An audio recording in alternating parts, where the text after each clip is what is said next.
Have you ever wondered how you could live the lifestyles of the rich and famous? In this video, I'm going to tell you exactly how you can. So there's a lot of people today who they look at someone rich, they look at someone wealthy, and their thought process is, how did you get to be rich? What did you do to become wealthy? What did you do to get your money? To me, that's the wrong question. Now, when I look at someone rich or meet someone wealthy, I observe their lifestyle because they have a lifestyle that is really what people want. So you don't really need or want more money necessarily. What you want is more time, specifically freedom of how you spend your time. Because ultimately, no matter how much money you have, we're all going to die and you can't take it with you when you go. Am I right? So what I've been doing is I've been observing how wealthy people live. And quite honestly, people who are wealthy and people who are retired can become bored very, very easily.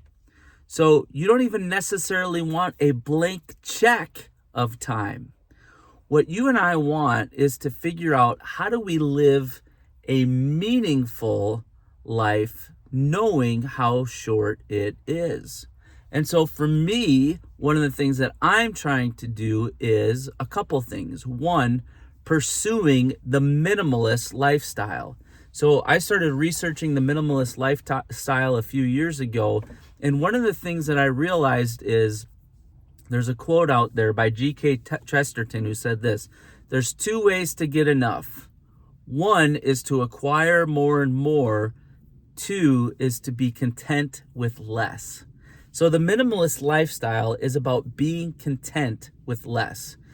A lot of people, they get a job and they want to work their way up the ladder so that they can improve their lifestyle. But what if you were content in the 401k 9-to-5 job that you had and you live below your means? You would all of a sudden have a lot of extra time, right? Because you wouldn't be trying to work extra hours or work on the weekends or, hobnob with the people up the ladder, so to speak. You'd just be content to go home at the end of the day and live your life. What if you didn't need a big house? What if you were happy with a small house? What if you were happy to live in a van down by the river? This began this discovery process for me then, that 10 years ago when I turned 40, I thought I need more money. And now 10 years later at 50, I realize it's not more money that I need. I need enough money, but ultimately what I need is to build a lifestyle that matches the way that I want to live. So become a minimalist, which leads to the second point: live below your means. So again, if you can turn off the part of your brain that says you have to have the newest and you have to have the best and you have to upgrade, now you can begin to leverage the first part, which is living a lifestyle that is minimal. What are my minimum needs? What are my minimum wants? And how can I reduce those? I just updated my iPhone like a month ago, and it was in year 6 of ownership of my previous one, and it was really starting to mess up. And it killed me to upgrade my iPhone because I had to spend, I wanted to pay cash for it, so I had to pay for that out of pocket, and it just crushed me. But you know what? I used my iPhone enough that I really needed it. And so I needed to do that upgrade.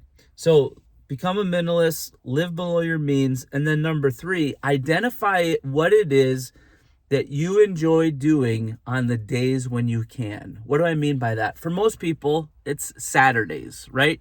People think Saturdays, that's the day I can sleep in and I can have breakfast and I can just watch cartoons. That's what we did as a kid. And I don't have to do nothing I don't want to do, right? Saturday was always that pinnacle day of the week. Well, begin to ask yourself, how can I build a lifestyle that allows me 2 Saturdays a week? And maybe you have a job that only requires you to work 4 days a week. So now you have 2 Saturdays a week. I'm not talking about Sundays. I'm leaving Sundays out of this equation. But maybe you say, how can I have 2 Saturdays a week?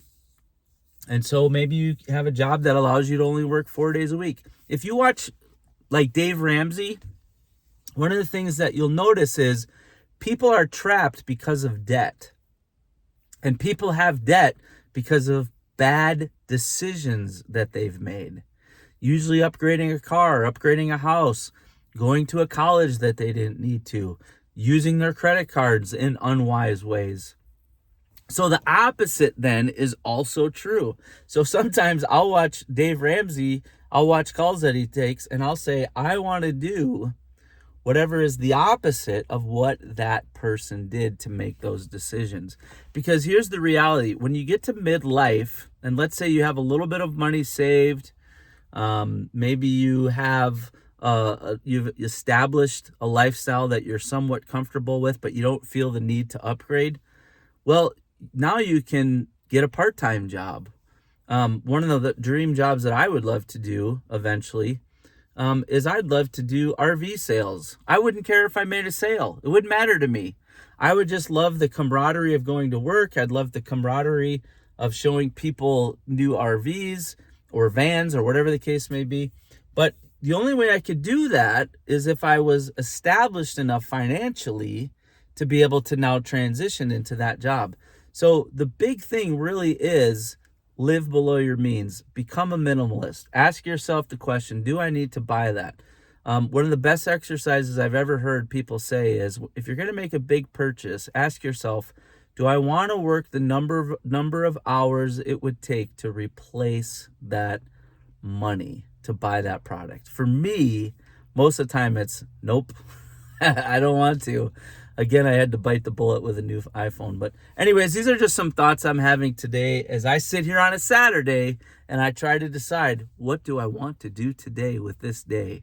And thought maybe some of you would enjoy it. Hope you have a good one. Thanks for watching. See you next time.